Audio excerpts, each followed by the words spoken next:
Para el caso de los juicios contra el decreto del 2020, fueron más de 30 juicios de amparo. Casi todos estos son de empresas, pero también hay dos asociaciones civiles. Una de ellas es Proxit, que es una asociación civil que también conglomera a las mismas empresas, o sea, Bayer, Monsanto y otras, pero también el Consejo Nacional Agropecuario, que nos demandó y que, por cierto, perdió el juicio. A mí me llama mucho la atención esto porque ahora el Consejo Nacional Agropecuario ha declarado pues, que está muy de acuerdo con el decreto del 2023, que bueno, porque en realidad el juicio lo perdieron, ¿no? Y bueno... Disculpe la interrupción, ¿por qué en su momento interpusieron ese amparo? O sea, el Consejo Nacional Agropecuario, digamos, representa a los principales agricultores del país, porque ellos lo usan, supongo. Pues lo que ellos argumentaban es que justamente en esa representación de los agricultores, sobre todo de gran escala, aunque algunos de sus agremiados seguramente son de mediana y pequeña escala, ellos argumentaban que defendían ese interés y sobre todo los argumentos que presentaron fueron pues que el glifosato era inocuo, que iba a haber afectaciones en la producción a nivel nacional si se restringía el glifosato y básicamente pues que iba a haber una debacle, ¿no? Y además también eran unos argumentos bastante parecidos a los ofrecidos por las empresas como Monsanto y demás, ¿no? Un poco argumentaron en ese momento acerca del maíz transgénico, pero la verdad es que en los juicios del 2020 lo que más destaca es el asunto del glifosato. De esos más de 30 juicios, la mayoría ya están sobreseídos. Eso quiere decir que no se le da la razón a ninguna de esas empresas y sobre todo por cuestiones de forma se detienen, digamos, los asuntos.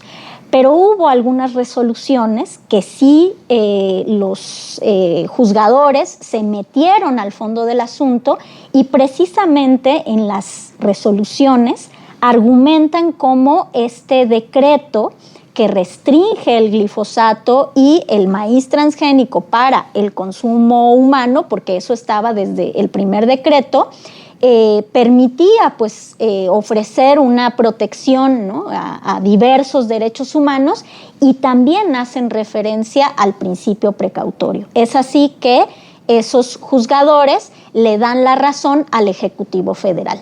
Hay unos pocos juicios que aún subsisten. Uno de esos era precisamente el caso de Monsanto, que podemos profundizar un poco más adelante en ese caso particular, pero atendiendo, digamos, a la pregunta, hay otro conjunto de juicios que ya fueron para ir en contra del decreto del 2023, pero ahí son menos, o sea, son menos incluso de 10. Fue tan, yo creo, contundente, ¿no?, la estrategia jurídica y con todo este conjunto de pruebas y de argumentos jurídicos y científicos que se presentaron, y fue tantos los juicios en donde perdieron estas empresas y asociaciones civiles que ya no se animaron a ir en contra del decreto del 2023, que realmente tiene las mismas bases jurídicas. Ahora, de ese otro conjunto de juicios de empresas contra el decreto del 2023, también la mayoría están sobreseídos. De esos también tenemos varias resoluciones favorables y ahí sí persiste todavía el caso de la demanda de Monsanto en contra del decreto del 2023.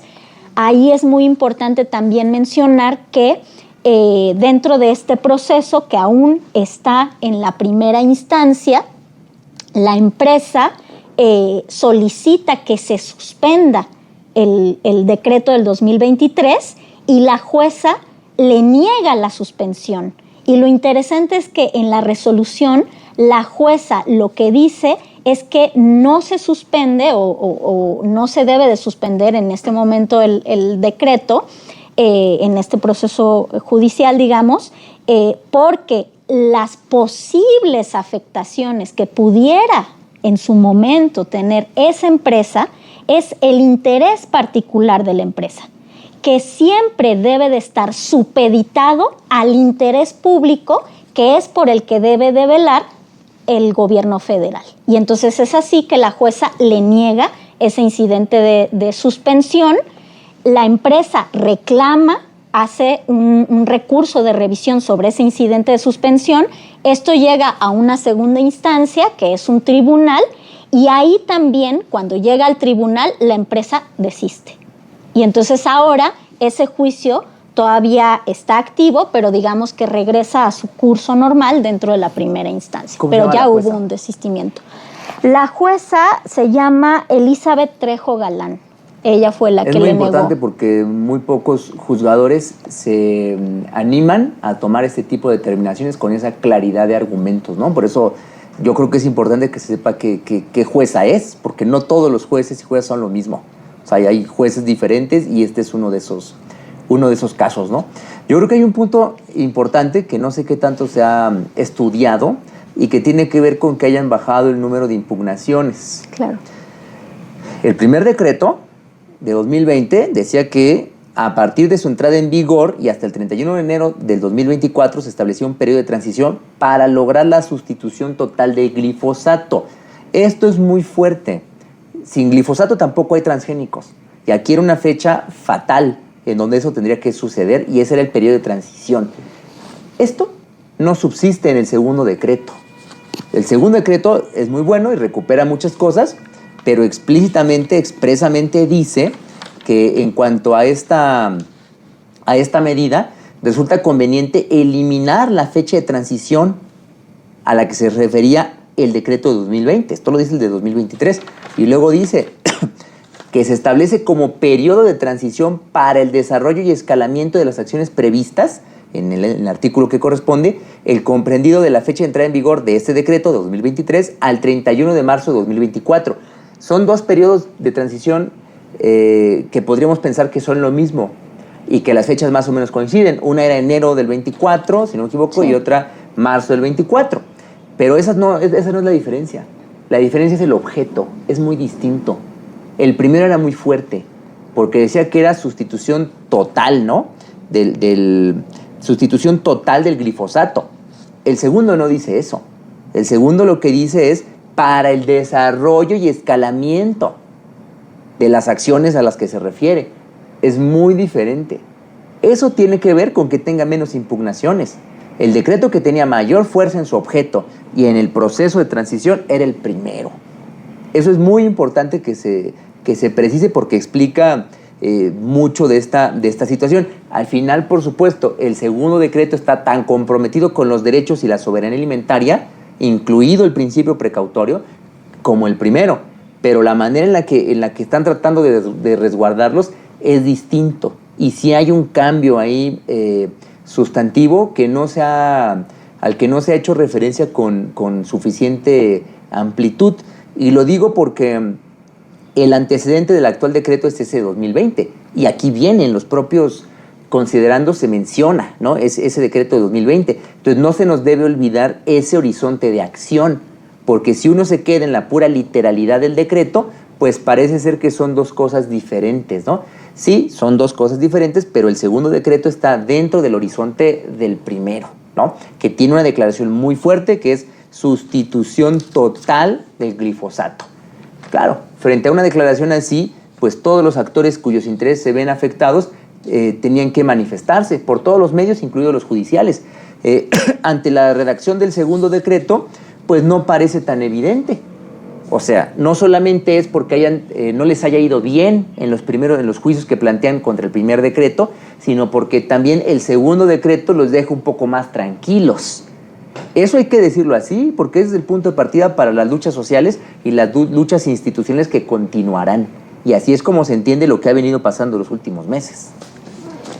Maestro Raimundo, Hablaba la maestra Erika de la estrategia jurídica, que eso es lo que ha ayudado a que se desistan, a que se sopesean estos juicios. ¿Podría comentarnos un poco esa estrategia y sobre todo qué sigue en la estrategia jurídica pues para seguir defendiendo el tema de bioseguridad y el tema de los maíces criollos, todo esto que tiene que ver con los derechos humanos? Bueno, lo primero que hay que tomar en cuenta es que este asunto no se resuelve puramente con juicios o con estrategias jurídicas o puras reformas de leyes, ¿no? O sea, este es un asunto más amplio, mucho más complejo, donde se requiere pues la participación del conjunto de personas involucradas. Y resulta que en un país como el nuestro, pues eso es prácticamente la totalidad de la población, porque todos ellos son consumidores no solo de maíz, que es lo que más se dice, sino de un montón de productos que ni saben que contienen este tipo de sustancias, ¿no? Entonces, de manera directa, inmediata o indirecta, terminamos consumiendo productos que de alguna u otra forma están involucrados con transgénicos y con glifosato. Entonces, es algo que nos incumbe a todos, es un asunto de orden público, ¿no? Primero. Y luego, bueno, a unos les afecta de una forma y a otros de otra, porque son unas dinámicas también que no aparecen en una sola dimensión, en un solo sector, sino que a los campesinos les afecta de una manera, a las comunidades indígenas les afecta de otra, a quienes vivimos en las ciudades y pues solamente somos consumidores porque ya no producimos nada de esto, pues nos afecta de otra forma, ¿no? Entonces todos ellos también están involucrados en tanto campesinos e indígenas, productores o personas en donde pues se llevan a cabo estas actividades con este tipo de sustancias tóxicas, ¿no? Como puede ser el glifosato. Por eso es que ellos han participado históricamente en procesos judiciales y en procesos sociales en contra pues, de lo que mencionaba Erika como la ley Monsanto, que sigue siendo una ley vigente, y en contra pues, de la implementación de proyectos que anteriormente fueron aprobados por las autoridades, ¿no? del gobierno federal en su caso. Pues por eso participaban comunidades indígenas o campesinas en contra de estos proyectos, ¿no? Eso es lo primero que habría que decir, porque a partir de ahí es que nosotros podemos tener una visión más amplia de cuáles son las estrategias jurídicas para efectivamente garantizar la bioseguridad frente a organismos genéticamente modificados y sustancias tóxicas que vienen junto con ellos, ¿no? Y entonces ¿qué es lo que se requiere? Primero, pues se requieren mayores campañas de información. Eso es muy importante, porque la gente a veces, incluso expertos o gente no experta, pero que sí tiene que tomar decisiones sobre estos temas, no sabe pronunciar glifosato. Pronuncia giflosato o cualquier otra cosa, pero ni siquiera sabe decir glifosato, ¿no? Y no entiende bien a bien qué es.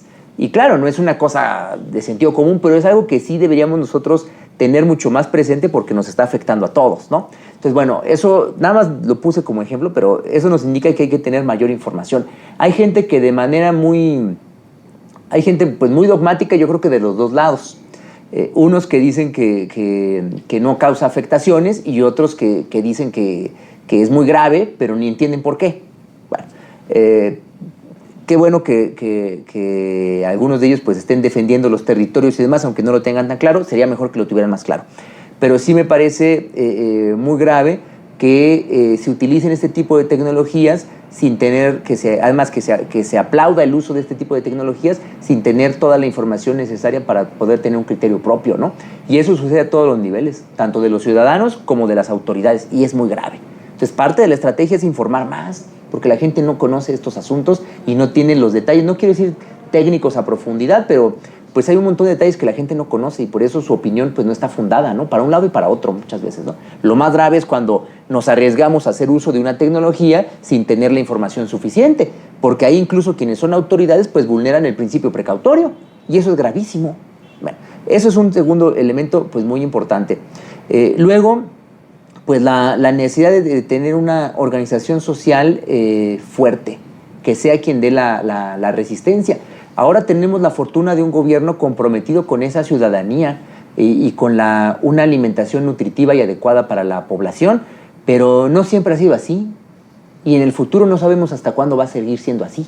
Entonces es muy importante que las organizaciones sociales, las organizaciones campesinas, ¿no? El movimiento indígena, en fin, los consumidores, pues tengamos más información y a partir de eso tengamos una organización más fuerte para defender los territorios y nuestros derechos como la salud, el ambiente y otros, ¿no? Eso es un tercer elemento que yo pondría ahí sobre la mesa. Pero sin base social y sin información, sin organización, pues esto no tiene ningún sentido. Es ahora sí, con eso es que podemos hablar de cuáles son las estrategias legales para llevar adelante eso. Y para hacerlo, pues es muy importante no solamente mantener este diálogo con la base social y tener una información de primer orden. Para tener información de primer orden, pues hay que estar vinculados con pues científicos y tecnólogos que nos puedan dar pues la información que se requiere para sustentar los argumentos. Eso es importantísimo y no siempre lo hemos tenido, ¿no? Aquí hemos tenido la fortuna en México de contar con la UCS, con la Unión de Científicos Comprometidos con la Sociedad, que durante muchos años ha hecho esa labor, ¿no? Y ahora, bueno, desde instituciones como el CONACYT, donde hay un compromiso muy fuerte con esta causa, ¿no? Afortunadamente tenemos eso, pero las luchas sociales no siempre tienen esa fortuna, ¿no? Entonces, bueno, es muy importante hacer la vinculación de la parte jurídica con la parte científica, técnica, digamos, ¿no? Para tener los argumentos pues mucho más sólidos, que no solamente sean legales, sino argumentos también científicos. Ya una vez pues teniendo esas condiciones, pues hay que identificar muy bien cuáles son los derechos que están en juego.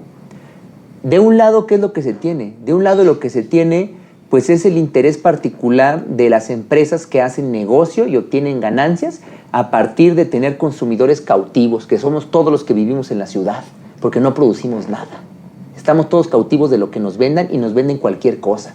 A veces ni siquiera quieren poner en la etiqueta todos los ingredientes que tienen o todas las afectaciones que puede tener a la salud de estar consumiendo sus productos. No puede ser. Una cosa tan elemental que tiene que ver con la información como el etiquetado, incluso a eso se resiste, ¿no? En este caso de transgénicos, igual que en otros.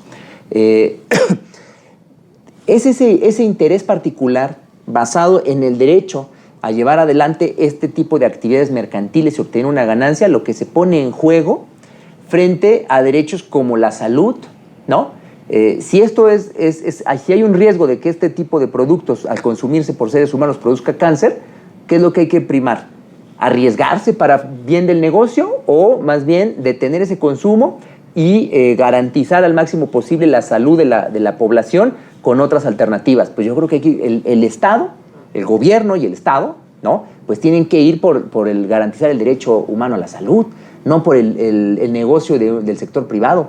Lo mismo pasa con el tema ambiental, lo mismo pasa con el derecho pues a la alimentación, ¿no? En fin, eso es lo que se pone en la balanza y hay que identificarlo con mucha claridad. Claro, es más complejo. Nos van a decir, es que sin ese negocio en el cual yo no soy un agente con un puro interés privado, sino que yo lo que estoy buscando es el interés público, porque a través de mi negocio yo puedo garantizar que haya suficiencia alimentaria. Entonces ponen una variable más. También ellos ahora ayudan al Estado mexicano a tener no ser autosuficiente, pero sí tener suficiencia en la alimentación, en este caso con productos que son transgénicos, como puede ser el grano de maíz y otras cosas, ¿no? Frente a eso, ¿qué se contraponen? Se contraponen los mismos derechos, pero además hay que sumarle que no es lo mismo la suficiencia alimentaria que la autosuficiencia. Tampoco es lo mismo la seguridad alimentaria a la que ellos apelan, ¿no? A la manera en la que ellos lo quieren, las empresas quieren garantizarla, a poder garantizar la seguridad alimentaria sobre la base de la soberanía alimentaria, teniendo en cuenta el derecho a la alimentación. Es una gran diferencia, ¿no? Bueno, pues las estrategias que se construyan, sean cuales quieran, deben tener en cuenta estos elementos, ¿no? En particular, para el caso de estos decretos, pero no solamente estos decretos, hay muchos otros casos donde se ven inmiscuidos que tienen que ver estas controversias. En el caso específico de estos decretos, lo que se tiene que hacer valer es el interés público nacional. Se tienen que hacer valer estos derechos humanos, ¿no? Se tiene que hacer valer algo tan elemental y que parece tan de sentido común como el principio precautorio. A ver, si consumir o realizar cierta actividad puede ser un riesgo y no tenemos claro si es riesgo o no y qué tan riesgoso es, ¿qué hacemos? Decidimos, implementamos, imponemos una política pública en donde sometemos a toda la población a tener que consumirlo o realizar ese tipo de actividades que no sabemos qué tan riesgosas pueden ser, si lo son, si son más, si son menos. Hacemos eso, eso es una completa irresponsabilidad de los gobiernos, de los estados, no lo pueden hacer. Lo que hay que hacer es garantizar estos derechos, y para ello es que sirve el principio precautorio, no lo que se vino haciendo durante muchos años aquí en nuestro país, donde como si fuésemos pues parte de un experimento, se nos ha venido alimentando con transgénicos y hemos venido consumiendo directo o indirectamente un montón de productos que tienen que ver tanto con el glifosato como con los transgénicos, ¿no? Me parece que eso es una política muy irresponsable, y fue la política de los gobiernos neoliberales y todavía de mucha gente que está por ahí metida en los recovecos de instituciones públicas, ¿no? Y gente que sigue insistiendo en las bondades del negocio frente a la obligación de garantizar derechos. Ahí es donde me parece a mí que no hay disputa ni negociación que sea posible, ¿no? Lo que es importante en una estrategia jurídica es transmitir este mensaje a los jueces. Ahí es a donde tiene que llegar, ¿no? Es lo que han hecho, digamos. Que es el trabajo que se ha intentado hacer desde la Secretaría Ejecutiva de la CIBIOGEM, con el auxilio del CONACYT, porque a nosotros lo que nos corresponde es auxiliar en mucho de esto, en la información, en la vinculación con científicos, ¿no? Esa es la parte que nos corresponde a nosotros, y hemos tratado de coadyuvar con la Secretaría Ejecutiva de la CIBIOGEM, pues en la gestión de los juicios, que también nos toca por ser la Secretaría Ejecutiva, una unidad administrativa del CONACYT, ¿no? Y quedó todo eso bajo la responsabilidad del jurídico del CONACYT, ¿no? Eso es lo que hemos nosotros tratado de hacer. En muchos casos lo hemos logrado, y en otros ha sido pues más complicado, por muchos otros factores que no son ni cuestiones científicas ni cuestiones estrictamente de técnica jurídica. Son cuestiones políticas y de intereses económicos que están articulados incluso con juzgadores. Y eso se tiene que saber y se tiene que entender así, ¿no?